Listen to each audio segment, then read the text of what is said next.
la facultad, que nos va a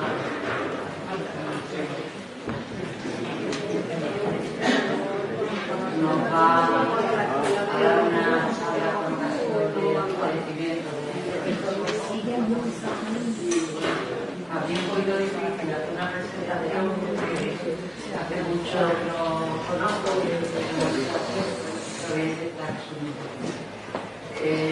Manolo es licenciado por la Universidad de Zaragoza, aquí los años comunes de física, se especializó allí en física teórica. Más tarde estuvo en Oxford por temporada haciendo la tesis, becado por el British Council, y la tesis la doctor por la Universidad de Sevilla. Su investigación, después de ya una etapa postdoctoral, la desarrolló en Copenhague y en el CERN. Ha dirigido muchas tesis en un departamento, en varias generaciones, probablemente hasta cada será que ha ido dirigiendo en varias generaciones tesis de trabajo. Como ha tenido cargos importantes en la Universidad de Sevilla, fue vicerrector de investigación en 5 años exactamente, hace mucho. No hace tanto, también ha dirigido el departamento de física atómica molecular y nuclear. Una actividad muy importante que ha desarrollado en los últimos años. Creo que empezó escribiendo novelas, tiene varias novelas de éxito. Y posteriormente, el orden cronológico, pues ha hecho mucha actividad divulgativa. Tiene libros, mucho tiempo ha colaborado en radios y periódicos, también lo hace. Creo que ya charla menos, si le va a tocar contarnos el legado de Hawking. Probablemente se nos pase cosas muy importantes, algo que también me gustaría, ¿no? Y creo que es importante que recordemos que al Departamento de Física Atómica Molecular y Nuclear, que empezó siendo muy pequeño, con 3 personas, pues su máximo interés cuando cogía a los estudiantes, como fui yo, de Manolo, que hizo la tesis, pues fue el que nos proyectáramos fuera, ¿no? Una proyección internacional, que siendo lo primero, ¿no? En este departamento, pues él empezó, ¿no? Publicando en revistas internacionales y tuvo mucho interés que también los que eran sus estudiantes salieran a otros centros de investigación, mucho importantes, y que publicaran, ¿no? Y fue una semilla realmente de lo que es el departamento de física atómica molecular y nuclear. Bueno, se dirán muchas cosas porque podría decir muchas cosas, porque con eso, para los que lo conozcáis menos, de los primeros cursos, y las personas que vienen de otros centros, pues tenéis un poquito de gusto de lo que a desarrollar Manolo. Bueno, yo creo que lo dejamos ya,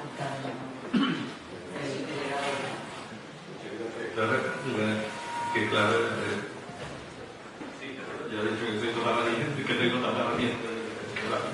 ¿Está conectado el micrófono? ¿Lo podría por favor conectar? ¿Qué? Al micrófono.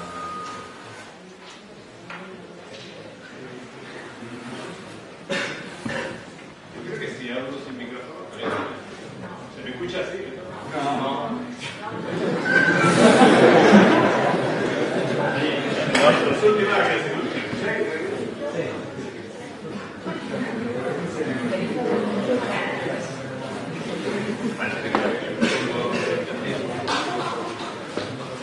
Bueno, voy a hablar de Hawking. Se me ha presentado como que lo conocí, y todo eso voy a explicar un poco lo que lo conocí, porque no supone una relación personal intensa, Bien, yo a Hawking que quiero hablar, si no lo he conocido, porque esto está que me pongan a la cara donde pueda. A ver, esperar.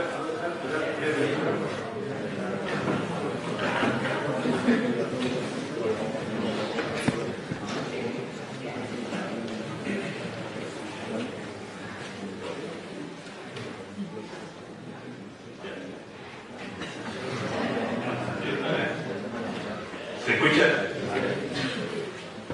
Yo lo que decía era que el Hawking del que yo voy a hablar fundamentalmente es con esta imagen, porque ya después, como os diré, ha ido teniendo una imagen que ya hablaré un poco de ella, de la que más. Mi relación con él, eso sí te parece.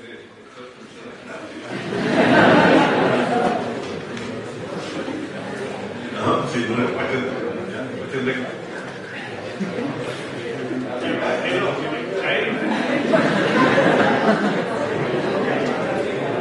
Yo quería, ¿verdad? Voy a contar esa relación que parece ser eso y no, ¿verdad? Claro, este es el Nuclear Physics Laboratory, este es el laboratorio de física nuclear de Oxford. Este edificio de ahí, que es vertical, los ingleses parece que todo lo hacen raro. Entonces tienen un acelerador que en lugar de horizontal, como que tenemos aquí, lo ponemos vertical. Son así. Y bueno, ahora sí. Una característica de este departamento, de este laboratorio, es que es bastante grande y sobre todo tiene una cafetería muy buena, muy grande. La cafetería además para los almuerzos y eso es bastante buena. Y justo al lado, bueno, aquí para una cosa que voy a decir después, también está no funcionan, pero con libre albedrío. Por ejemplo, ahora, no sé, bueno. Entonces, el Nuclear Physics Laboratory, digo que tenía muy buena cafetería, muy grande. Y, en cambio, este otro, ¿ves tú? No he hecho nada, ahora sí. Al lado.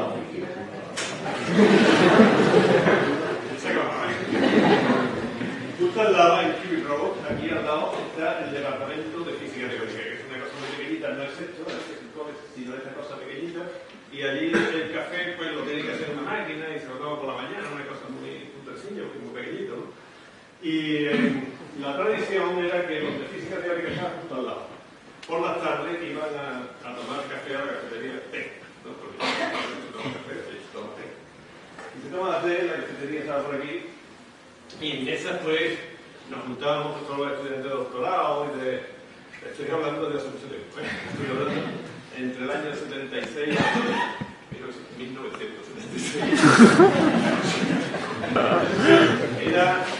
Iba por la tarde allí y allí nos juntábamos en las mesas rondas y pues de 7 a 8 personas y nos mezclábamos mucho los doctorandos con los profesores. Y otra tradición que tenía Oxford y Cambridge era que cada vez que tenían un visitante famoso, uno de ellos, lo invitaban a que fuera a la otra universidad a dar alguna charla.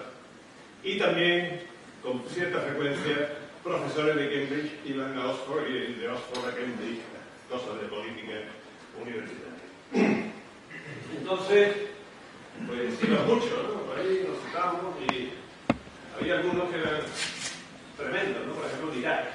Podría decir que conocía Dirac, pero Dirac era el tío más antipático del mundo, ¿no? Estaba con nosotros, era así, una cosa rara. Sin embargo, empezó a aparecer por allí este físico nos llamaba mucho la atención, no porque fuera yo visto a Hawking la primera vez en que aún empujaba la silla. Después, un poquito más adelante, no me acuerdo la época de las fotos, pero ya llevaba una silla eléctrica muy primitiva. Hablaba bastante bien, bueno, y entre algunos que eran muy tiesos, otros que eran muy antipáticos, nos destacaba Hawking que le gustaba mucho sentarse con los jóvenes. A nosotros nos gustaba hablar, porque primero, pero era, yo lo recuerdo así como muy amable, ¿no? Y te preguntaba por cosas ya nos hablaba de agujeros negros, le gustaba interaccionar con nosotros. Y fuera el tema de que fuera, él siempre aportaba algo, ¿no? Decía, hombre, ¿por qué no podía hacer nada? Unas cosas eran buenas, otras no eran locuras, pero era muy amable. Y además, una característica de Hawking, en aquellos 4 años, era que iba mucho por él. O sea que, mirá, cuando alguna vez aparecía, pero si todo el mundo pague, todo esto histórico, apareciendo en el mucho, y es que él era de Cambridge, profesor de Cambridge, pero él había nacido en Oxford. O sea, nació en Oxford, entonces yo creo que era porque tenía... Oye, sentada por aquí, no pasa nada. Vení para acá, hombre.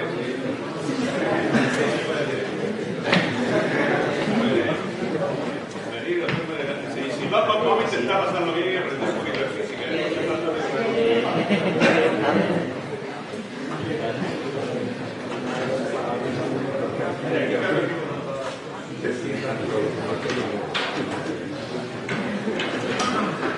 Entonces,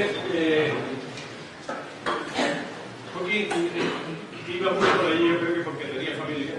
Entonces, yo quise ahorrar esos 4 años, claro, muchísimas veces. Estábamos en la misma mesa, nos preguntaba, bien. Después era extraordinariamente amable. Y quizás porque, por lo que le oíamos ya un poquillo, porque a lo largo de esos 4 años empezaba a hablar cada vez con más dificultad, ¿no? Entonces, entre el inglés y charlar y tal. Otra cosa que recuerdo bien era que él, con respecto a mí nada más, porque eran mesas donde estábamos 4 o 5 con él, pero a mí sí que me preguntaba bastante, en varias ocasiones, sobre la situación política de España. Estoy hablando de los años 76 al 80, o sea, la transición. ETA era lo que más me preguntaba. Estaba matando a razón de 80 o 90 personas al año. O sea, que no había pasado semanas en que no hubiera atentado de ellos. Entonces yo ya en inglés me sabía la recaída de explicar la situación política de la transición.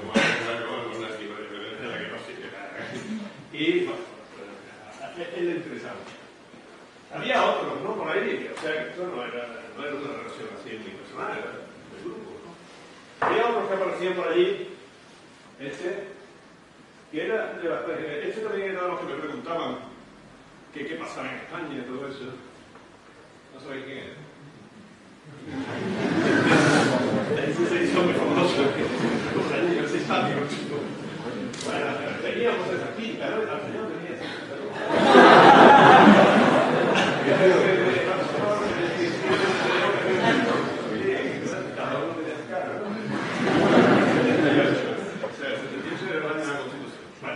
Esa fue mi relación con Hawking.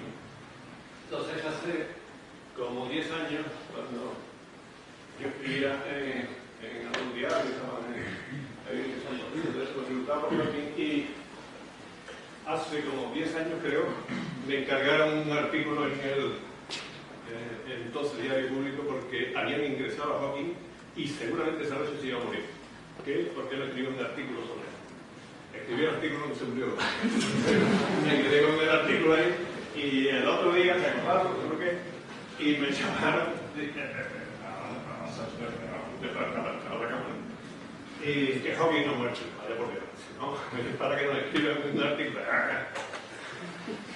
Y pude recuperar el artículo de 10 años anteriores. Entonces es curioso porque me llamaron a las 8 a las 9 estaba el artículo ya puesto. Se creían que había escrito a la velocidad de la luz. No lo tenía, ¿no? Un poquito, bueno. Esto es en el país. Y a partir de eso, pues contaba un poco eso de esto que os acabo de comprar, ¿no? Que tenía relación de hablar con él. Pero yo lo recuerdo como muy amable, muy buena persona, ¿no? Y que trataba de ayudar a los jóvenes, ¿no? Dándoles más o menos ideas, fuera el tema que fuera, ¿no? Y él nos hablaba bastante de agujeros. Yo creo que a raíz de entonces, mi afición por la astrofísica, ya sabéis que hay algunos artículos he tenido de astrofísica y con algunos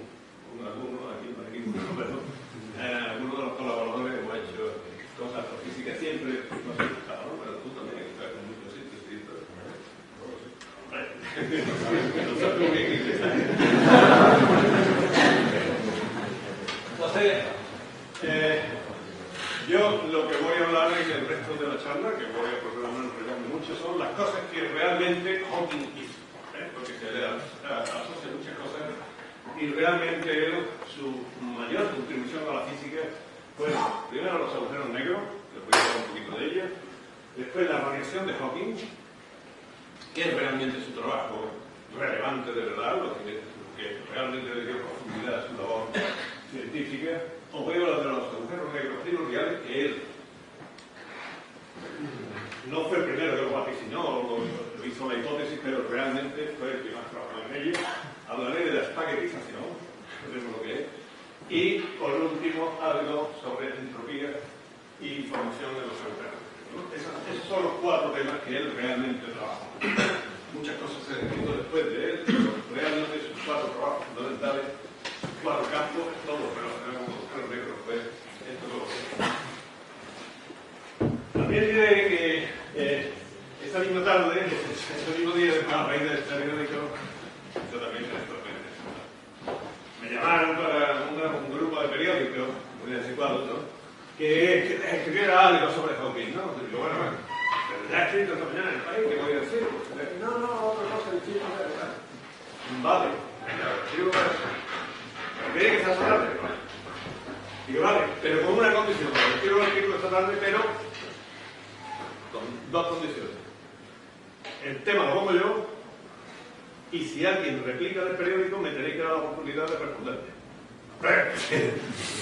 ¿Sí o no? Sí, venga, como tú quieras. Y pues manda un correo que quede constancia. Entonces, bueno, por la tarde, me llaman, oye, oh, qué barbaridad. Por lo menos el título lo podemos cambiar. No.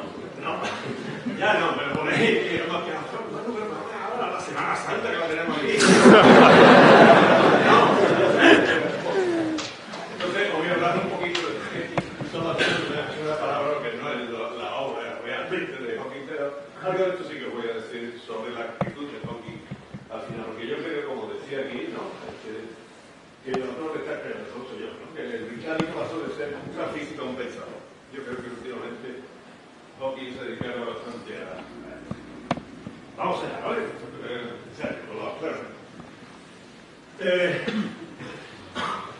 Aquí hay un montón de alumnos míos, o sea que sabéis, de hecho. Bueno, pero por si acaso no os voy a repasar un poquito lo que es un agujero negro. Sabéis que las estrellas nacen, viven incluso casi se reproducen y mueren de esta manera que voy a esquematizar aquí. Una gran nube, tenéis que imaginar, que va a estar vagando por la galaxia. Es una nube ahí, como veremos ya, enriquecida en elementos pesados, y ahora veréis por qué, porque esto es un ciclo que al final empieza por ahí. Otra vez, y esa nube tiene un parámetro esencial, que es su masa. Todo lo que va a definir el destino de una estrella está en la función de masa inicial, es decir, la masa que acumula en un principio. Esa masa se contrae por atracción gravitatoria, como es lógico, y por observación de momento angular, etcétera, se va atrayendo, va girando, y en algún momento de esa compactificación puede llegar la situación en que se alcanza la temperatura de ignición, que se llama, y se desencadenen las reacciones termonucleares. También puede ocurrir, como aquí, que pone enana marrón, que no alcance esa masa. Entonces se queda como una estrella que le llaman enana marrón, es una ordinariedad, yo lo llamo enana morena, porque el marrón, el moreno, no está en el rango de la radiación, no es visible, no es un color propio de la radiación, y como no se sabe exactamente de cuál es la longitud de onda de la radiación que emana de ella, entonces se llama enana marrón. Ahora bien, también puede tener, puede quedarse en función de la masa inicial en una enana roja o en una enana como es el Sol, donde ya sí que se han desencadenado las reacciones nucleares y evolucionan y hay un juego entre la reacción termonuclear en el interior, la reacción gravitatoria y la energía que está. Eso se está manteniendo ahí en un equilibrio hidrostático. El otro día decía a los alumnos que qué densidad tenía el Sol, me dijeron muchas cosas. No se imaginan la densidad del Sol. El Sol tiene una densidad parecida a la del agua, 1.4 en promedio. 1.4 gramos por centímetro cúbico. Está el Sol y el Sol está en un equilibrio hidrostático. Se reaviva las reacciones termonucleares, se expande, al expandirse se enfría, al enfriarse se calma las reacciones termonucleares. Y así está en equilibrio durante mucho tiempo, hasta que ese equilibrio puede romperse. Se rompe y vence la gravedad, pues se queda en gigante roja, se expelen las capas externas, se enrojecen por enfriamiento y al final el núcleo interior puede quedar en una nebulosa planetaria. Ese es el destino de nuestra estrella y al final termina en una enana blanca. Lo que ocurre es que también la masa puede ser enorme. Un 40, entre 30 o más por ciento de las estrellas tienen mucha masa solar. La unidad de masa de las estrellas son la masa solar, ¿no? Es decir, que puede ser una supergigante azul, tener 8 hasta 80 masas solares. Esas les pasa, el otro día puse mi ejemplo, ¿no? Les pasa como a las estrellas de roca. Mientras más masa, más esplendorosa y antes se mueren, ¿no? Es igual, ¿no? Viven menos y además mueren de manera espectacular, ¿no? Mueren de manera supernova. Estas nebulosas planetarias también, si encuentran una amiga, las estrellas, prácticamente, por decir algo, la mitad generan una cohorte de planetas y la otra mitad más o menos forman un sistema pobre. Como una tiene la masa idéntica a la otra, una puede morir antes y otra quedarse aquí. Está en el estadio a lo mejor una gigante roja y la otra de estrella de neutrones. Le va tragando materia, se acrecienta en el ecuador y cuando llega a un estadio en que se puedan volver a desintegrar las reacciones termonucleares, estalla aquello en tal supernova y ¡pum! O bien, por otro mecanismo, puede, la mucho más masiva, terminar con una supernova y todo eso. Un mecanismo muy diferente, pero el resultado final es un traquillo y un brillo que es capaz de iluminar una galaxia entera. Y al final, bueno, estas nubes ya terrenamente quedan en el interior, queda algo, un objeto extraordinariamente compacto y una nube. Y esa nube ya está enriquecida en metales pesados, por lo cual se inicia otra vez el marca por la galaxia, puede colapsar, ya hay una nueva estrella, ya tiene material pesado y es el único escenario en el universo donde se pueden formar los elementos de los que estamos hechos. Así que esta tarde, esta noche, como decía el otro día, ¿no? A vuestra pareja, a vuestro parejo, depende de cómo se diga ahora, me podéis decir que efectivamente provenimos de las estrellas. No hay otro escenario en el universo donde se haya podido generar más allá de la partícula. O sea, el carbono, el centro de la gigante roja, etc., ¿no? Elementos más pesados, el oro, por ejemplo, ya son en las nubes que empiezan a trabajar acumulando neutrones. Bien. El último colapso de este camino es un agujero negro. Los agujeros negros, sí, al final, la victoria final de la gravedad es colapsarlo todo y llegar a una densidad tal que la velocidad de escape es tan alta que nada puede escapar de allí, ni siquiera la radiación. Y por eso se llama agujero negro. Y ahora, esto estaba postulado desde hacía un montón de tiempo, hasta la plaza, que mucha gente pues, había hecho la hipótesis de que podrían existir estos agujeros negros, que la velocidad de escape, de hecho, es lo que se llama el radio de Schwarzschild. Pues, que el radio al cual un objeto, una masa, puede llegar a ser. Por ejemplo, en el caso de la Tierra, ese radio sería aproximadamente como una masa, son 8 o 10 centímetros. Si toda la masa de la Tierra fuera de 8 o 10 centímetros, entonces se convertiría en un agujero negro. Y aquí empieza ya la prueba. Ya empezamos con todo. ¿Vale? Antes hay que decirlo así. Einstein, la ecuación que la conocéis, pero no se conocéis menos que esa ecuación magnífica. 3 letras, un símbolo y un número de posicional y simplemente el futuro. Es fantástico. Pero me voy a fijar un poquito en esto.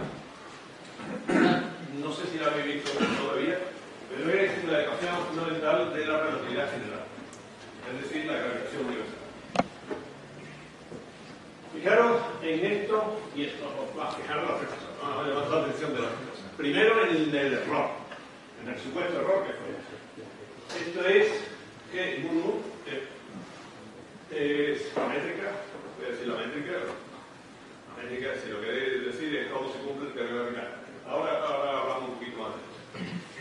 Pero la cuestión es que Munu son cuatro dimensiones. Estamos en cuatro dimensiones, que ya lo estableció con la relatividad especial. Y cuatro dimensiones, hace tiempo, tiene unas características como si fueran de 2, de 3 o de muchas. Pero esta lo define.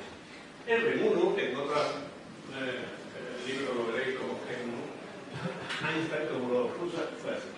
Esa lo que define es la geometría del espacio-tiempo. La geometría, su topología, si es curvo, si es plano, si está estructurado, si está deformado, etc. Y este es el tensor de energía-momento, que eso también lo habréis visto dentro más de tiempo quizás. Eso es energía-momento, no es más que lo que sea, el contenido en materia y energía que está en ese espacio. Lo que hace Einstein, y esto es lo que se llama, hoy día se le llama lambda, Einstein le llamó R. Y eso es lo que se llama la constante cosmológica.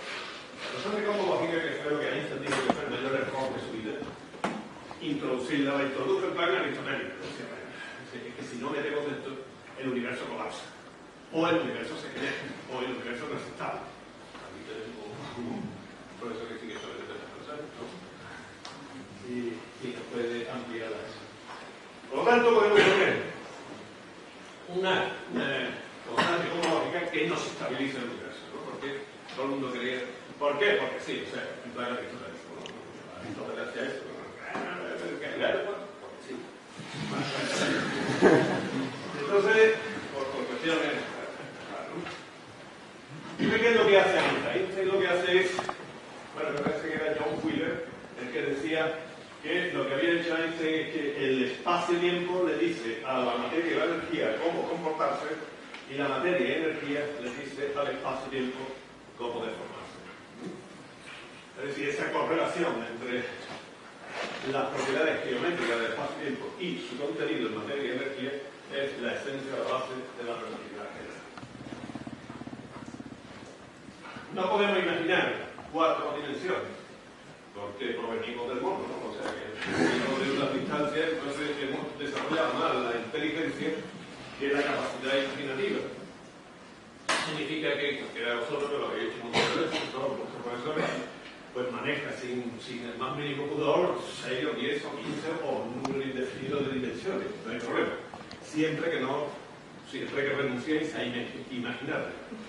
Ahí no se puede imaginar. Así que se reduce una, se quedan 3 y no entra la cabeza, ¿no? No se puede imaginar un espacio cuadridimensional. No se puede. Si se reduce a una, entonces lo que nos hace la ecuación de Einstein es fundamentalmente decir la topología, la geometría del espacio-tiempo y cómo este se deforma en presencia de las masas. Entonces ya las interacciones no son, y como dudaba Newton, de interacción de contacto, sin contacto, a distancia y todo eso, no. Ahora ya los cuerpos, toda la dinámica, lo que hacen es seguir las geodesias, es decir, el trabajo de mínima acción dentro del espacio-tiempo. Y eso es, en esencia, la relatividad general. Lo que ocurre, bueno, y aquí es donde Hawking empieza a trabajar en este sentido.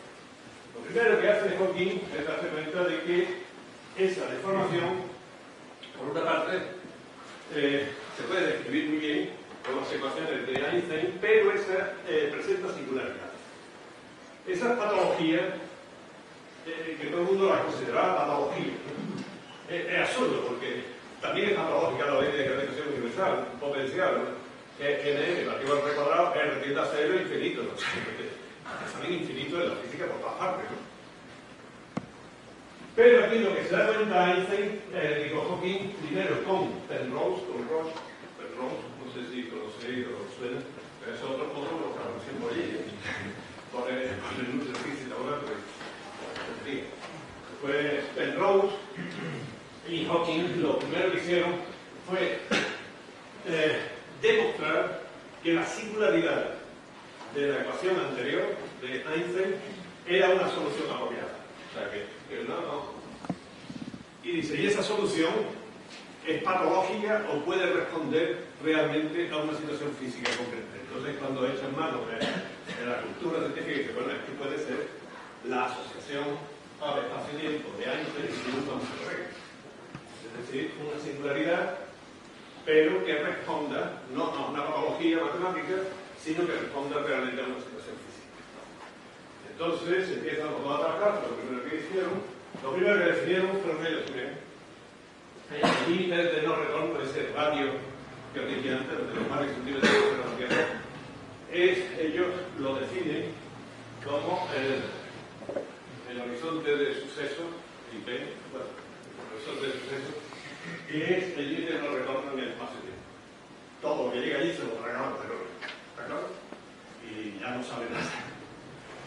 Después vamos a hacer caso. Así que el primer problema es que te dice Hawking y Penrose, muy bien, la singularidad es una solución, bien, perfecto, puede corresponder a un agujero negro, pero esto trasciende las matemáticas. Aquí pasa algo. ¿Por qué? Pues porque eso representaría un estado de entropía cero. ¿Qué significa eso? Esto ya habéis visto termo. Significa que se acumula una situación en la cual la materia desaparece, se llega a un grado tan ordenado que todo es exactamente cero. Por tanto, entropía cero. ¿Y eso qué significa? Que todo lo que se está tragando está cayendo en estado de menor entropía, tenemos que ser ordenados. Y eso de menor entropía de cero es una cosa que no sé. ¿Por qué? Porque si algo tenemos los físicos es que somos unos apasionados y si no, estamos totalmente despistados de la cantidad de que se conserva. O sea, nosotros nos quitan la conservación garantía, nos quitan la conservación momentacular, nos quitan la conservación de la carga, nos quitan el segundo principio de la aerodinámica, esto si no nos dedicamos a la parroquia del frente. Entonces, ¿qué ocurre? Que esto significa este agujero negro, solución de ecuación de este, perfecto, todo bien, pero esto no nos vale porque esto implicaría violar el segundo principio de la termodinámica y entonces estamos aquí. ¿Cómo no se viola un principio? Pues decretando, que dice que para aparentar. Los agujeros negros tienen entropía. ¿No? Bueno, y ahora tiene que tener entropía, si no estamos perdidos. Y si tiene entropía, ¿qué es lo que pasa? Vamos a ver las consecuencias que significa esto. Pues que por lo pronto, si hay entropía distinta de cero, hay una temperatura distinta de cero. Muy bien, bueno, pues los agujeros negros están calientes, ¿qué le vamos a hacer? Me va a aclarar que hay un problema, y es que si los agujeros están calientes, tienen que rodear. Y dice, pero la definición de agujero negro no es justo que de allí no escapa nada, no va a rodear. Está claro el ciclo. Se mete en un lío, y el caso es que lo solucionan de otra manera, de verdad, en todo lo que se diga en contra de Hawking y demás, es pura filfa, porque realmente sí que hizo esto con colaboradores. Los colaboradores para esto fueron dos sacos soviéticos, o sea, los consultores, que no es lo que hacían un montón de cosas, ¿no? Pero aquí tenéis Hawking que está ahí, Saint Lawrence, con ellos lo que hacen es que se dan cuenta que para salir de este ciclo, entropía tiene que tener un valor, tiene una temperatura, tiene que variar, no digamos va a variar si es un agujero negro y de ahí por definición nada. Luego el tipo hace una unión de la relatividad general, de la teoría cuántica de campos y de la termodinámica que realmente es fascinante, ¿no? Y lo hicieron bastante bien. No resolvieron nada, ya lo veis, lo que hicieron fue nada. De cuántica andamos un poquito de mano. Aquí hay mucha gente ahí que eso es principio de indeterminación. Uno de los problemas actuales de la física es a cualquier físico teórico le preguntáis, ¿qué te gusta arreglar? Lo más importante de la física que es lo que él está trabajando. Y lo siguiente es la estructura de la física.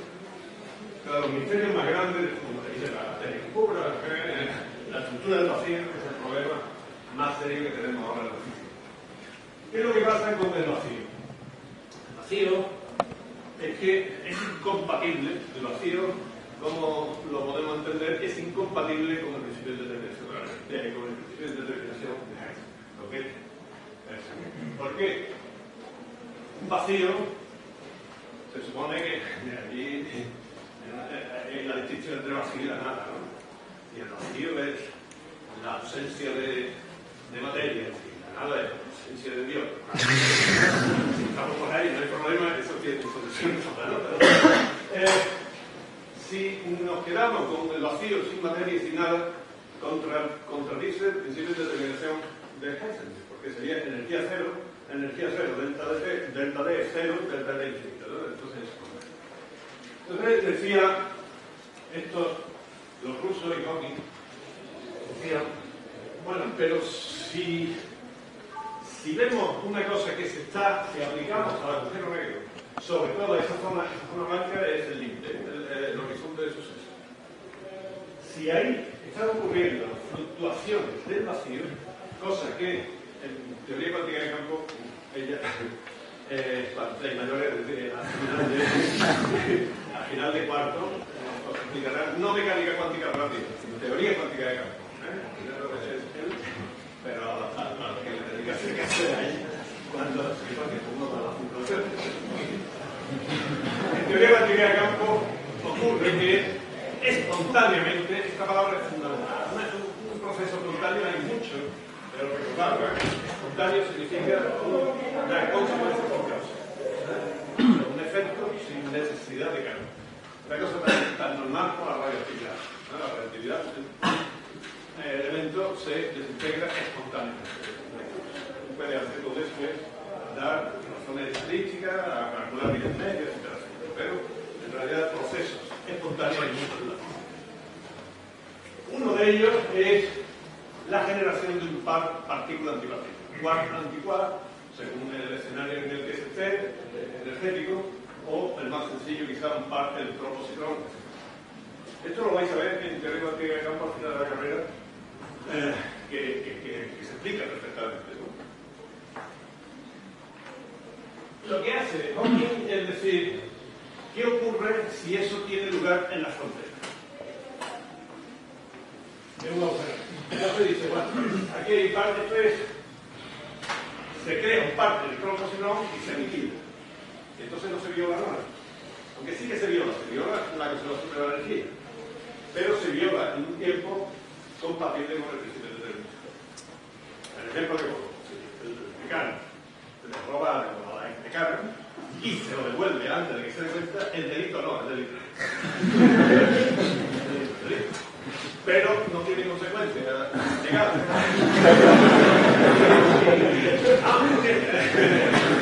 Se lo devuelve antes de que se dé cuenta.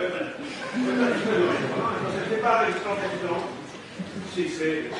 pero cuando ocurre, y esta es la genialidad de Hawking, cuando eso ocurre en el horizonte de suceso de un agujero negro, está tan distorsionado el espacio-tiempo, que fijaros ya lo que estoy hablando. Estoy mezclando principio de indeterminación, estoy mezclando teoría cuántica de campo, fluctuación de vacío, y estoy mezclando relatividad general. Si eso ocurre ahí, ellos hacen una formulación y resulta que puede ocurrir en la frontera que una de las partículas o la antipartícula se la trague el agujero negro y la otra se escape. Si la que se escapa es un electrón, todos saben un poco vuestros profesores que ese electrón emite radiación porque es un electrón que se la curva, seguramente.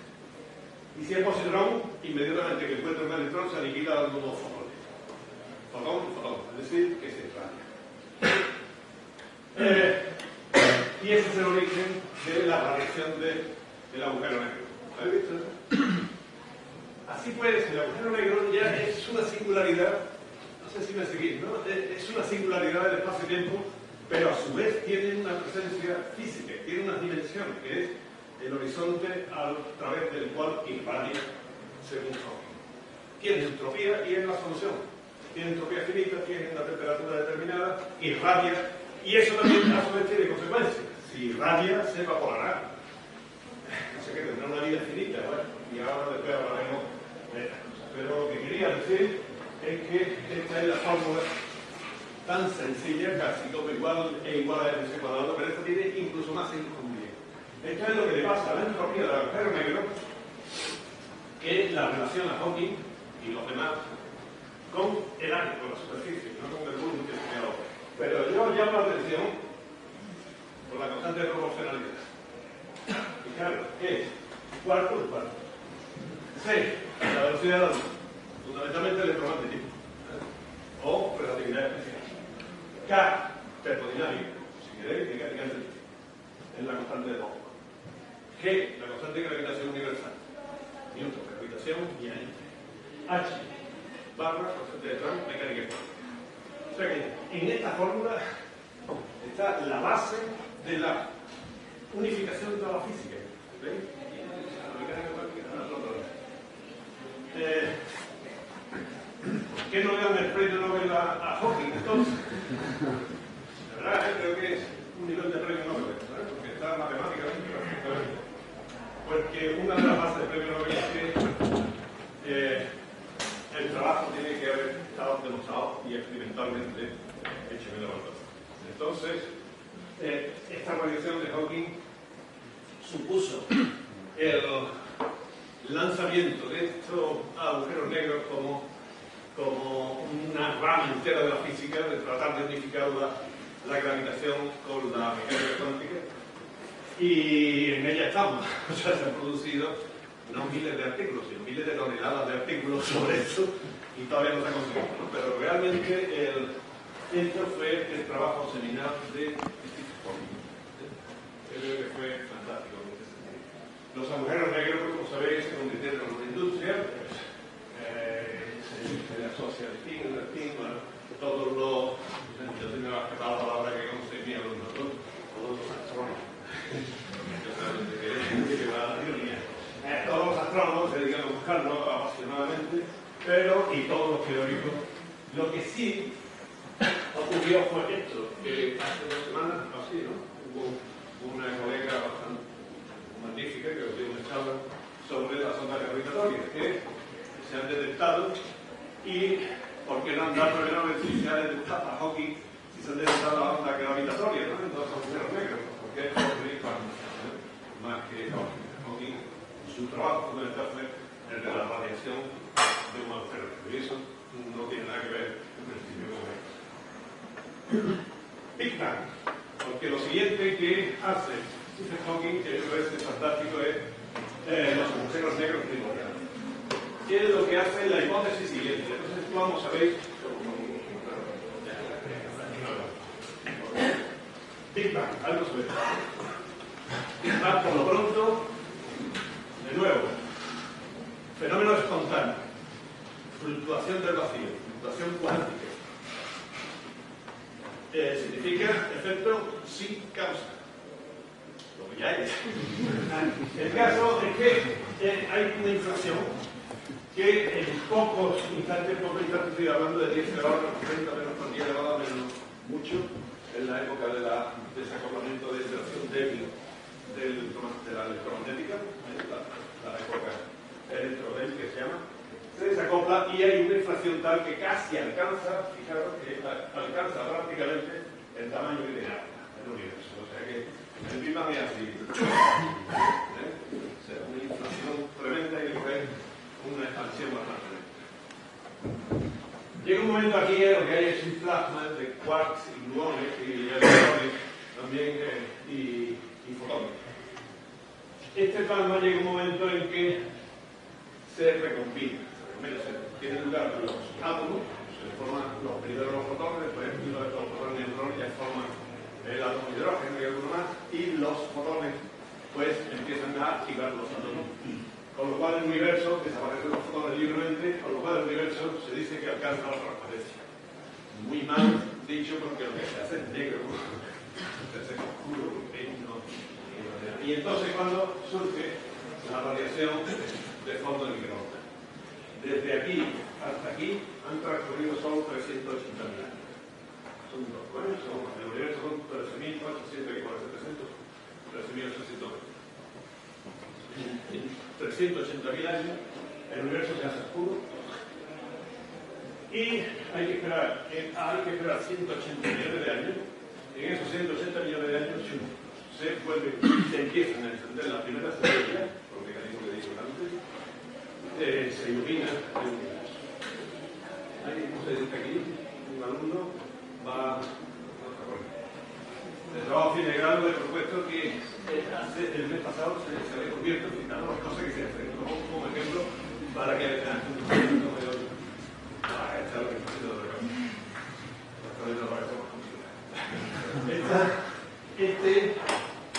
han descubierto hace 2 semanas que justo antes del amanecer, que se llama, cuando se encienden las estrellas, parece que el universo se enfría. Los rayos es frío antes del amanecer, ¿no? Y, bueno, a ver si no sé nada de por qué, ¿no? Pero para eso están los estudiantes, para que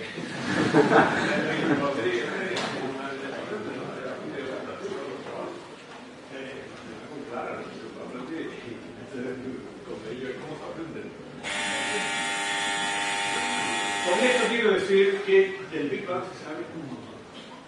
Fijaros, un pequeño enfriamiento de hace de 160 millones de años. Es bastante interesante que se puede conseguir. Hawking dice que tiene que haber agujeros negros. En aquel escenario, él hace unos cálculos y dice lo mismo que se pudo ocurrir todo esto, igual se tuvieron que producir agujeros negros primordiales. Y agujeros negros que no son producto de la muerte de una estrella, como dije antes, sino producto de unas circunstancias físicas extremas en las cuales pudieron cuajar esa densidad de energía en agujeros. Eso lo llaman primordiales, no como el fin de una estrella, sino justo detrás del Big Bang. Y que deberían de estar ahí. Entonces se dedica bastante y el problema, no lo voy a meter ahí, el problema está en que Hawking ve que los agujeros negros primordiales pueden tener una masa desde 2 con 2, lo calcula perfectamente, 2 con 2, por 10 elevado a menos 8 kilogramos. Eso significa, y el tamaño de un protón, de la partícula, el tamaño de un protón, o sea, la masa de un protón en kilogramos es 10 elevado a menos 27, por así, ¿no? 10 elevado a menos 27. Sí, nuestro propio 10 elevado a menos 29. O sea que es un super protón. Pero el tamaño de un protón tiene una singularidad tremenda y eso. Pero también pueden llegar hasta 10 elevado a 8 masas solares. O sea, 100 millones de solares.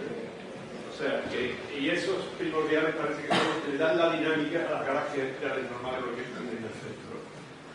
Entonces, claro, cuando tú tienes un margen de variabilidad de este estilo, es muy difícil. Sin embargo, surgió el CERN, que no conocéis, ¿no? Los 27 kilómetros del túnel, los 110 metros de profundidad, la todo lo que se ¿no? Y allí se puso ahora el LHC, que es la máquina actual, ¿no? Este es un detector, el CDS del CERN, y fijaros,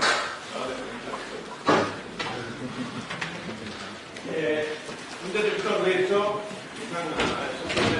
es un deporte de catedral, ¿no? Eso tiene más hierro que la torre Eiffel, un detector de entonces, este es el mismo detector de normal. Entonces dijeron, ojo, ahí se va a crear una densidad de energía tal que como se cree un agujero negro primordial, no desaparece el centro, desaparece Europa o seguramente el planeta, sino la galaxia. No, por ejemplo, entonces, claro, ahí.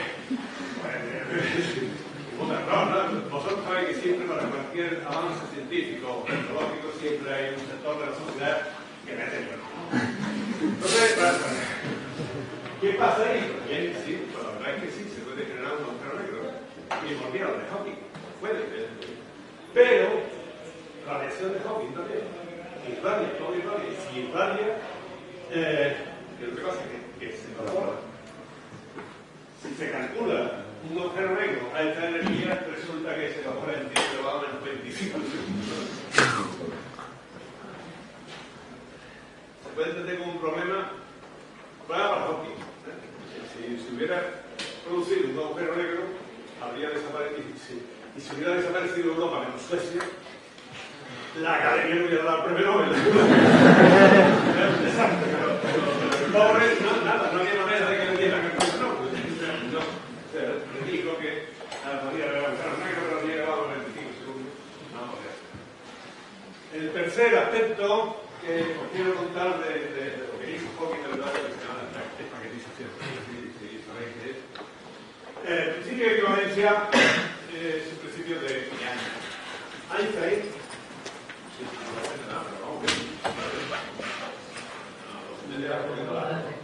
No voy a dar mucha palabra.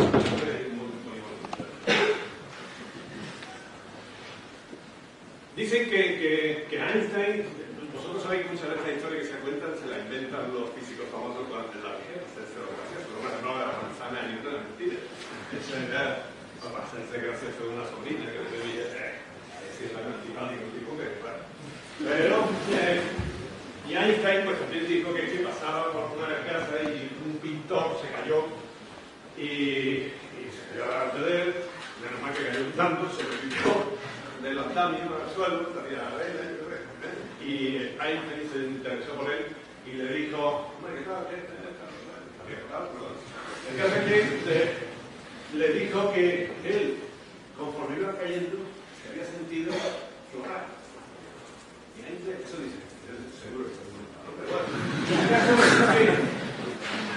que eso se llama lo del ascensor de Einstein. En la época de Einstein, en 1915, en Europa había 3 o 4 ascensores, ¿no? O si es que había turno, ¿no? También en todos los Estados Unidos, ¿no?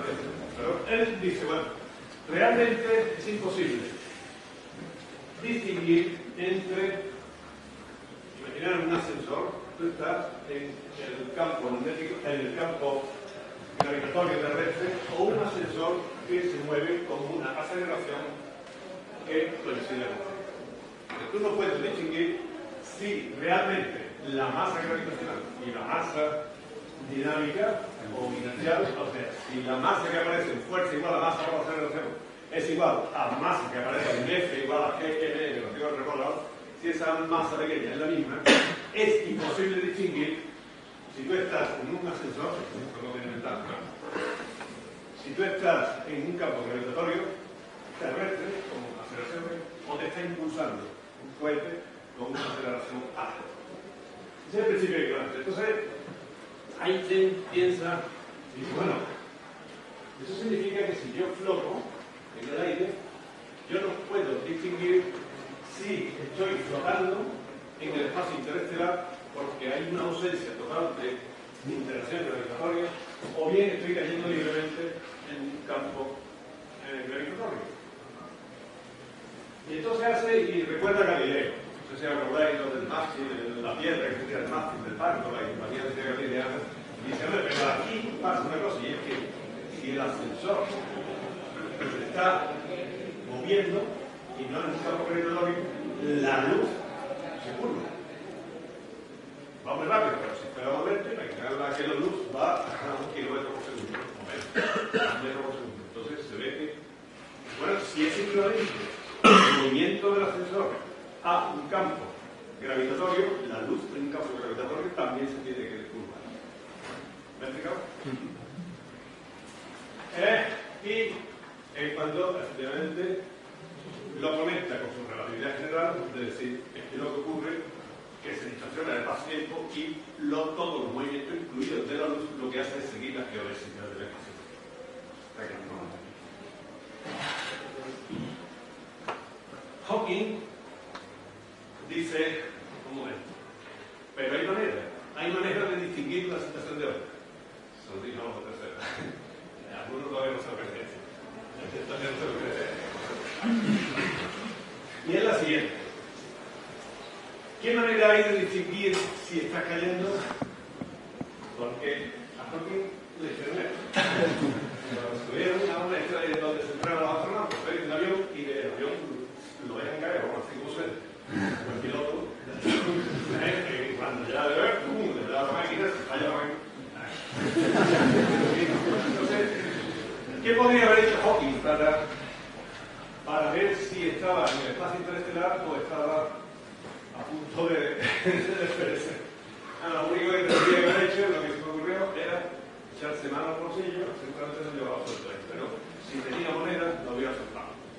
Si suelta una serie de monedas alrededor de él, puede ocurrir dos cosas.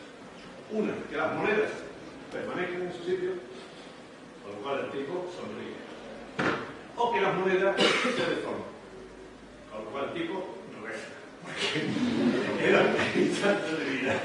¿Por qué? Pues por las fuerzas que se llaman fuerzas de marea. Las fuerzas de marea son exactamente las mismas, aunque se no se lo crea, las fuerzas las mismas que provocan las mareas en la Tierra, que tanto a Galileo, en el diálogo de Galileo, que fue por lo que casi salieron a la tortura y se equivocó, no dijo bien lo de las mareas. La fuerza de marea es la que se establece entre dos cuerpos extensos, es decir, la Luna y la Tierra, o dos cuerpos extensos. Que si le quita, porque los de Newton de fuerza que N lo igual a RSR entre los puntos, no entre los efectos. Si se elimina la fuerza central de uno de los cuerpos, entonces la resultante hay que derivar y sale uno que va a recoger el cubo, etc. Este es el resultante de la fuerza. Es decir, son las mareas y por eso hay dos cada día, y no uno. Porque si siguiera el movimiento de la Luna, habría una marea, no dos. Hawking dice que en el entorno de un agujero negro esas fuerzas de marea son tan poderosas que estiran a todo lo que se ve, que lo hacen un espagueti. Por la diferencia entre, por ejemplo, en el caso de un astronauta le pasa lo mismo, se muere porque la cabeza tira para arriba y de los pies para abajo. Y que ¿dónde está aquí la fuerza de centrífuga? Amigo, la gente sabe de qué va. Este es otro, ¿no? Supongo que hay, pero lo traigo. Os tenéis que fijar en la cara. La cara.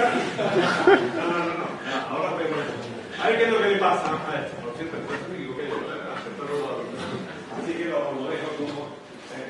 En el entorno de un agujero negro sucede que muy lejos del agujero negro el espacio no se distorsiona y se va distorsionando. Imaginaros que hay un astronauta que va en su nave y él me echa para adelante y le dice: allí hay un agujero negro, voy a salir un poquito a observar.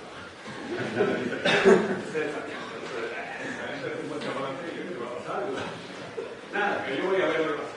Que se va, ¿qué es lo que pasa? Explorar. Fijaros en los relojes. Si queréis, venga, los pongo como ejercicio. Imaginad que como la nave está esperando al tipo, ¿no? Pues para el momento entero. ¿Qué es lo que pasa con el astronauta?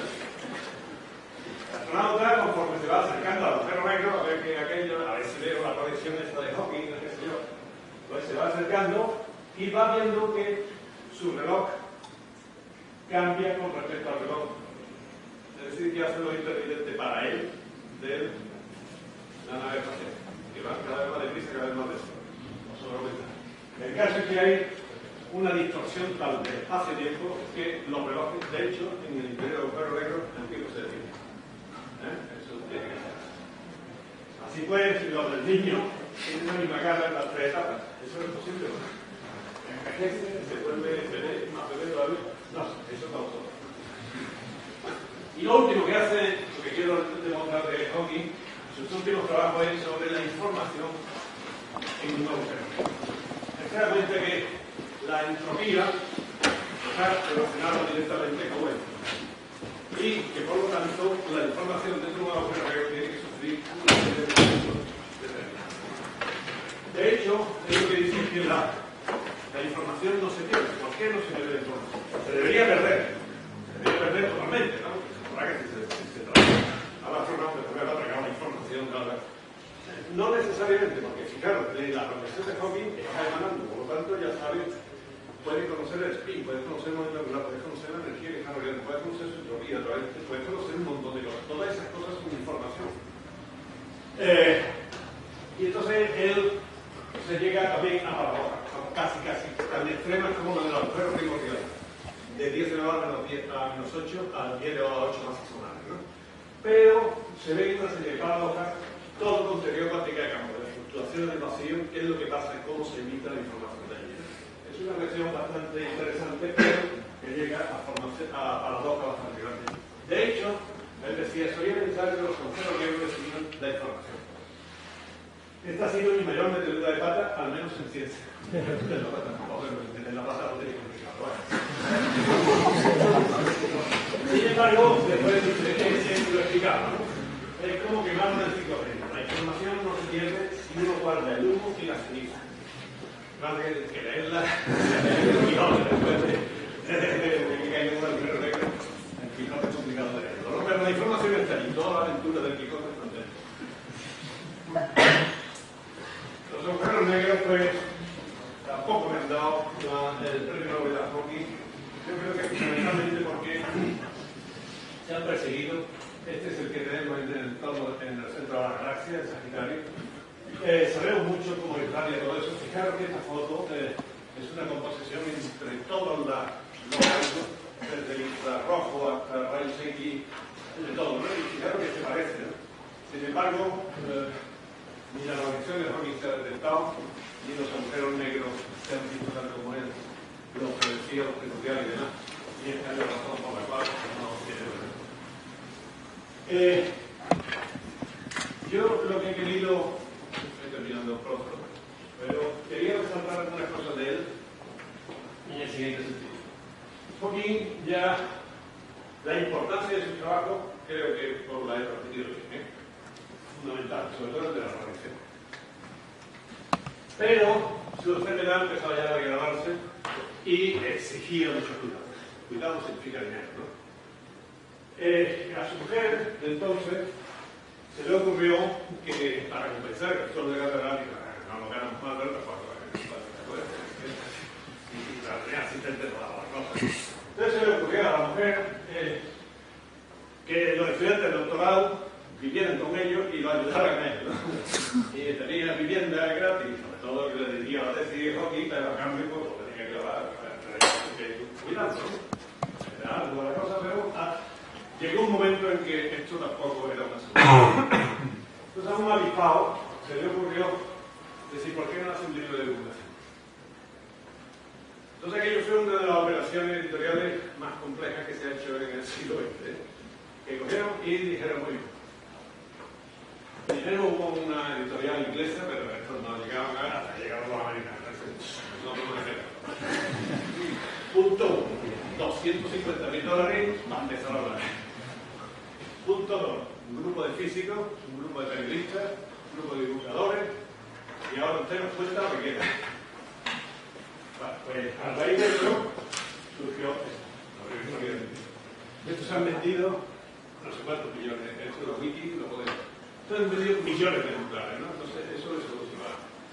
Claro, los americanos no son tontos. $250,000 creo que a ellos. En promoción se gastan $4 millones. Recuperarlo no sé cuantísimo ni me interesa. La dijeron, esto es una mina.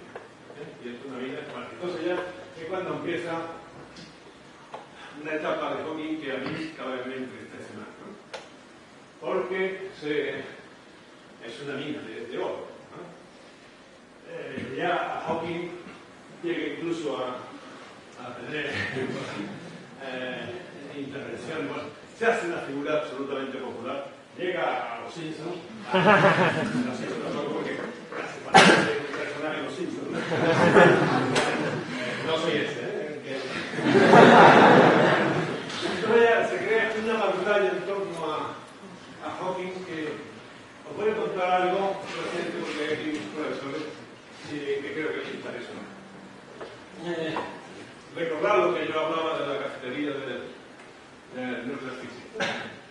Me encargaron hace mucho, quizás lo conocéis, hacer una colección de libros de divulgación. Y, bueno, pues se hicieron, los traigo como propaganda, sobre todo de los profesores de aquí. Me parece que son 12 profesores, algunos de ellos están aquí por el decano, y otros más. Y han escrito que escribieron algunos más de uno, tuvieron mucho éxito. Esta serie se publica en Italia, en Francia, en Rusia y más. Un montón de varios países, ¿no? Claro, el comité que logré hacer, entre ellos, Chernow y Glashow. Chernow y Glashow es premio Nobel. Samuel King, premio Nobel. Y los otros que hay por aquí, por Bernard Fraga, Walter Greiner, Francisco Iaquero, son de gran categoría. Claro que se llevaron ellos por estar ahí, aparte de analizar personal, pues muy bien. Se llevaron un facsímil de una edición del Quijote, muy famosa, del siglo, valorada en unos 80 patrocitos de color. Tuvo tanto éxito que me encargaron un paseo por el campo. También un montón de profesores de la facultad y ahí un éxito, pero me dijeron atención, pero para esta no queremos ni premios Nobel ni nada, queremos Hawking. Hawking está tan comercializado últimamente que va a ser difícil llegar a él y va a costar una pasta. Eso va a costar unos 300 euros y como regalito. No se discute de dinero. Te vas a Estados Unidos, te vas a Inglaterra, te vas a donde quiera, pero convence a Hawking y la cifra que te diga, tú nos la cuentas que la más. Mira que eso puede ser $1 millón. No hemos hablado de nada. ¿Tiene más? Bueno, yo no creo que pasara de la secretaria becaria. Me pusieron, no pude hablar con él. Imposible. O sea, me mandaron un abogado, mandé correos, me llamaban por teléfono. Imposible. O sea, yo los que le doy clases de la de mi genio, ¿no? Me traigo como camarero y digo que no. Y se acabó la gente, bueno, pues no, como hay Hawking, ¿no? Y al final tuvo mucho éxito, pero fijaros, el número de los datos y hasta ahora, ¿no? Es posible hablar con él. Voy a rematar, ya que los periódicos estos me publicaron esto, el aspecto religioso de Hawking. Él decía que, lo habéis escuchado bastantes veces, que, por ejemplo, con la teoría no prueba que Dios no exista, pero lo hace innecesario, predice que el universo había sido creado espontáneamente de la nada sin necesidad de un creador. Pero estas frases que dice Hawking están basadas en un enorme esfuerzo de elaboración teórica de la física. O sea, no es una ocurrencia. Además, engarza contradicciones muy antiguas. Por ejemplo, no sé si sabéis, cuando Laplace le presentó el Tratado de la Mecánica Celeste a Napoleón, un montón de páginas de matemáticas, ¿no? Del sistema solar, Napoleón fue, Napoleón tenía X Nobel, ni Laplace, estoy seguro que estaba tan relajado. que Napoleón le dijo, no veo a Dios por ninguna parte. Y entonces Laplace, seguro que no relajado, sino para acá no salido, le dijo, Sire, no he tenido necesidad de hacer uso de tal hipótesis. Entonces, yo creo que para los científicos hay en estos asuntos casi toda mi experiencia de amigos y humanos, no de políticos, que hablan siempre de un Dios de Spinoza. Baruch Spinoza, que fue de origen portugués, judío, holandés sobre todo, él identificaba a Dios con la naturaleza, con los sentimientos que te daba la naturaleza, pues los identificaba con los sentimientos religiosos y demás, ¿no? Es muy bonito. Él además hace cosas así, ¿no? Dios, esto es una frase de Baruch Spinoza, se deja ya de estar rezando, la música más alta, está rezando y dándote golpes en el pecho. Lo que quiero que hagas es que salgas al mundo a disfrutar de tu vida. Cada cosa así influye mucho en los científicos. Por ejemplo, Einstein es el que mejor conecta con la idea de Spinoza. Él dice, yo creo en el Dios de Spinoza. Y él se revela a sí mismo en la ordenada armonía de lo que existe, no es un Dios que se preocupa él mismo por los destinos de los seres humanos. Mucho menos, sí, pero los millones de estrellas que tiene una galaxia de la galaxia que hay, estamos hablando de centenares de miles de millones. Un Dios antropomorfo, que es lo que se hace, ¿no? Nos crea señales y semejanzas, no.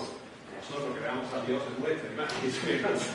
En fin, pues esto entronca con el pensamiento de Hawking. Y Hawking, en rigor, lo que hace en la última etapa de su vida es simplemente negar la existencia. Yo no me quiero poner trágico, por lo menos decir esto, ¿no? Que yo, como desarrollo de cosas como la falta, no existís, ¿por qué me haces esto? Se vaya. Casualmente llevo un montón de tiempo queriendo hacerte la misma pregunta. Como que había hecho eso, tío. Voy a terminar con este que no sabéis quién es. Vamos a ver qué se llama Fritz Hoffmann. Fue un físico nuclear que también tuvo una vida infausta. Yo creo que tuvo una vida infausta porque en los años 20, 30 del siglo pasado, este fue el físico nuclear que fue uno de los primeros que hizo la hipótesis de que la energía de las estrellas era termonuclear, pero vía interacción de él, y que por eso tardaban tanto tiempo en distinguirse. Lo que pasa es que la física nuclear en época de guerra era un poquito delicada. Este fue acusado de espía en dos ocasiones. Una en la Unión Soviética, lo llevaron a un campo de concentración, etcétera, etcétera, y salió porque era muy buen físico. Pero claro, cuando salió, fue a Alemania. Con la Gestapo, este tío lo terminé de los espías, y va a espiar a la fortuna, no lo mandaron con campo. Un desastre. Al final resulta que yo creo que era espía, pero comunista, porque cuando terminó con su aventura y demás, donde se exilió fue en la Unión Soviética. Igual, o sea que pudo haber sido hasta espía. Esta es la foto tan mala que tengo con su mujer. Charlotte, se llama, pero fijaros. Y ahora os diré a qué viene esto de foto. Dice, cuando se hizo de noche, esto es un libro mío, cuando se hizo de noche y aparecieron las estrellas una detrás de otra, aquella muchacha tan linda suspiró diciendo, no es sencillo como vieron las estrellas, yo simplemente henché el pecho y dije orgulloso, desde ayer sé por qué brillé. Con Charlotte Riefenstahl, lo que se casó 2 veces. Se divorció una nada más.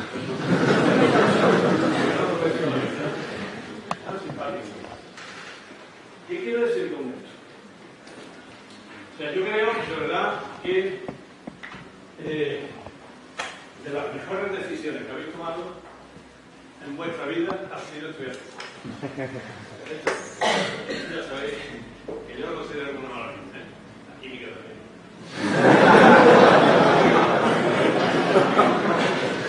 La física, la química, sobre todo ya a nivel de biología molecular y todo eso, os va a dar una dimensión, y esto seguro que aunque vuestra vida sea infausta y paséis por muchos problemas que tengáis, la física siempre va a dar una visión de las cosas con otra dimensión, ¿no? Como esta, por ejemplo. O sea, os va a conmover el arco iris, os va a conmover la inmensidad del mar, pero el hecho de saber cómo son las corrientes, por qué el ángulo con el sol tiene que ser determinado para que se forme el arco iris, esto os va a hacer sobrellevar muchas cosas. Hawking, es el que yo creo que tenemos que tener en la cabeza, ha tenido una vida infausta. Pero os aseguro que la física le ha servido de mucho, ¿no? Se le atribuyen muchas cosas, muchas frases. Las que voy a poner ahora, que son consejos a jóvenes estudiantes como yo, son de verdad. La primera es, recuerda mirar hacia arriba, hacia las estrellas y no a tu pies. Quiero decir con esto que no pongáis límites. Es decir, ser todo lo ambicioso que queráis. O sea, si queréis hacer física, no restringáis. Tenéis una capacidad enorme para hacer lo que queráis. Y esa voluntad, de alguna manera, os la estamos dando aquí en la facultad. Y no es tontería. ¿Por qué? Pues porque el segundo consejo, para hacer aquello, alcanzar el límite que queráis, por muy alto que sea, decir que sea falta trabajar y trabajar mucho. Que nunca dejes el trabajo. Él te dará un significado y un propósito en la vida sin el cual pues tienes el trabajo así. Aquí, ¿qué es lo que hacemos? Pues machacamos bastante los profesores, pero durante 4 años os estamos enseñando a resolver cosas y os estamos enseñando a hacer muchas más cosas de las que creéis que en el futuro vais a apreciar bastante. Entonces, una cosa que no hacemos aquí en la facultad es crear rangos. Exigimos tanto, sois cuando termináis gente que habéis demostrado que tenéis una capacidad de trabajo, y lo que os dice Hawking es que sea como sea la vida de los hombres que sea, nunca abandonéis el trabajo porque es el que le da significado a la vida. Esto lo complemento de una manera muy bonita, que dice, si tienes la suerte de encontrar el amor, recuerda que es algo muy raro, no lo tienes nunca por lado. Efectivamente, él, en otro sitio, no se ve, pero decía, el universo no sería gran cosa si no fuera porque en él habitan las personas que amamos.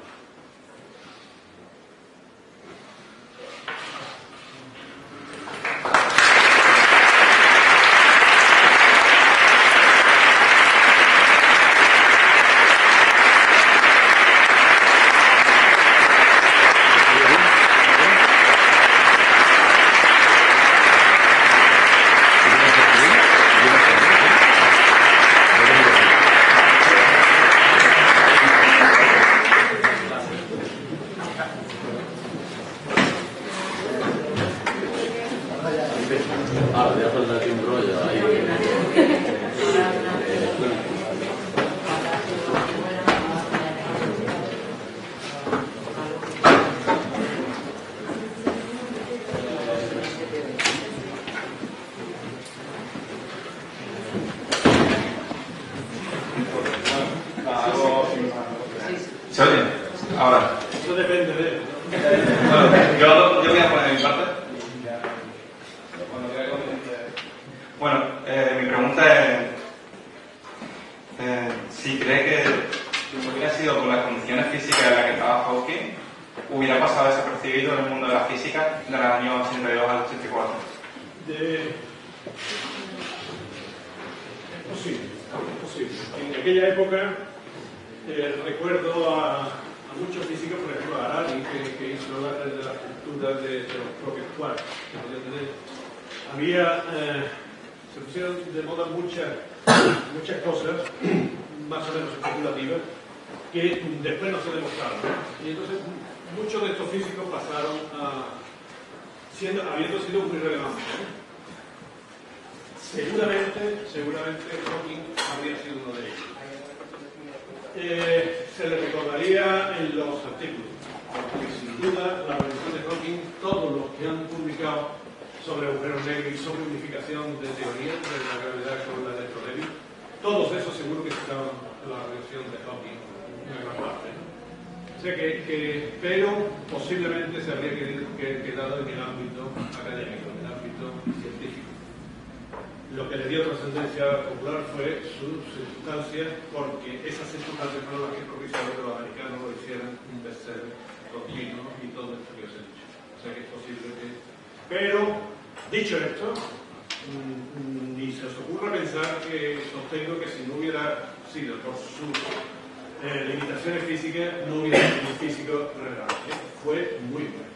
¿Está claro? Aunque quizás a partir de los años 80 no fuera tan relevante como lo que había hecho. O sea, como casi todo lo que estamos aquí, que todo lo que hicimos importante de verdad fue cuando éramos jovencitos, ¿no? Pero que hacemos es madurar, y a comer, me hace otras cosas, y todo eso que nos jode lo que tenía cuando jugaba. Y en ese momento, cuando Hawking jugaba, era magnífico.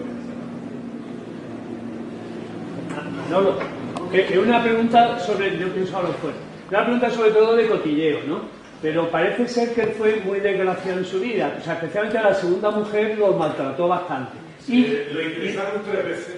Exacto, con malos tratos. Pero luego, sobre todo, el año pasado hizo una visita a Canarias, que salió mucho al Instituto de Astrofísica, y entonces resulta que el Cabildo de... Eso salió en ABC. O sea, el Cabildo de Tenerife no le pagó. Tuvo que pagar de su bolsillo $340.000. Y dijo, sí, y no, eso está en ABC, y dijo que no volvía a España. Bueno, por lo pronto, efectivamente, Hawking Hawking pasó mucho, su segundo matrimonio. Lo que pasa es que yo no quería hablar tanto, quería hablar de su relevancia científica, ¿no? Y no de cotidiana. Estuve interesado dos veces con pruebas de mano. Tenía sida y tenía maratones. Eso es verdad. En cuanto al show que se monta en el Astrofísica de Canarias, es que sí, eso lo monta además hay un astrofísico que toca la guitarra, ¿cómo es? Que es muy bueno, Génesis. Sí. Bueno, montan un número allí. Yo te aseguro a ti que el Cabildo podrá haber hecho lo que sea, pero a Hawking, no a Hawking, sino a todo el entorno ese de Hawking, le han pagado una fortuna, pero antes Hawking, para moverlo ya, no sé, ya lo he contado antes, que le ponían para la colección de $1 millón, sin discutir, que eso ya lo veníamos nosotros, no era asunto mío. Imagínate que estamos enseñando. No, mira, por lo visto, el Cabildo de Las Palmas le pagó la millonada, pero el de Tenerife no. ¿Qué? O sea, el Cabildo de Las Palmas sí efectivamente le dio un... Ah, y el Instituto de Astrofísica de Canarias no. Pues, magnífico, el Cabildo que está en estado político, pero no tiene ningún duda.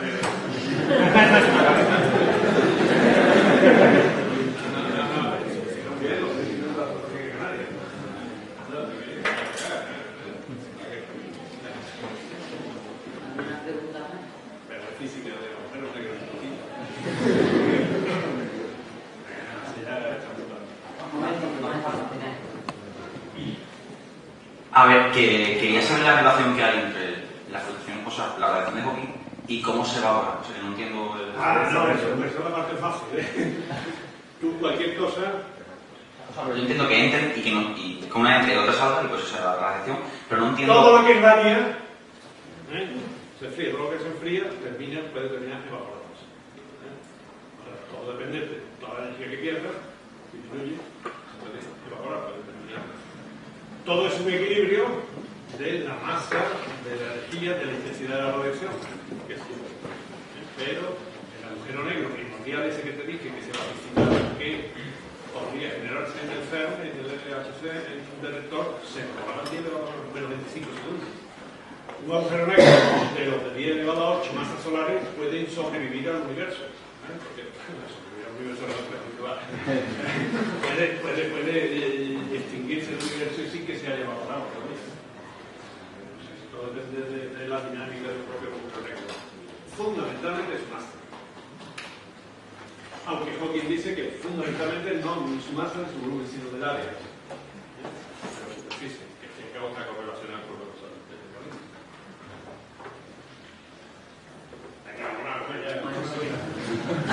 ¿Puedo aplicar el principio de hidroeliminación al Big Bang? Porque el Big Bang es la generación espontánea del tiempo, del espacio y tiempo, y a la vez I-O, porque es lo mismo, la materia energía. Entonces, si es la generación de materia y energía, tú no puedes decir ni indeterminación, no puedes decir antes, no puedes decir más allá, no puedes decir nada, porque está generando todo el sistema. Cuando empieza a manifestarse la mecánica cuántica, es justo cuando se desgaja la gravitación, es lo que llamamos antes la era electrodébil. En un principio están todas las fuerzas unidas y solamente hay unas clases de quarks y fotones y poco más. El universo es extraordinariamente sencillo. Cuando se desgaja, la primera que se desgaja es la gravitación, e inmediatamente después se desgaja el electromagnetismo y después la electrodébil. La esfera nuclear fuerte y después la electrodébil, una de las cuatro ya se separan, es como una degradación de las fuerzas. A la vez que la materia se empieza a hacer compleja. Cuando la materia se empieza a hacer compleja es cuando tú puedes aplicar los principios cuánticos. Antes tienes que aplicar lo que Hawking intuyó y creó, pero es esa teoría unificada, pero que todavía no existe ni sabemos cómo hacer. Entonces ahí ves tú saber lo que es el principio de indeterminación. Pero será modificado para el Bueno, agradecemos plana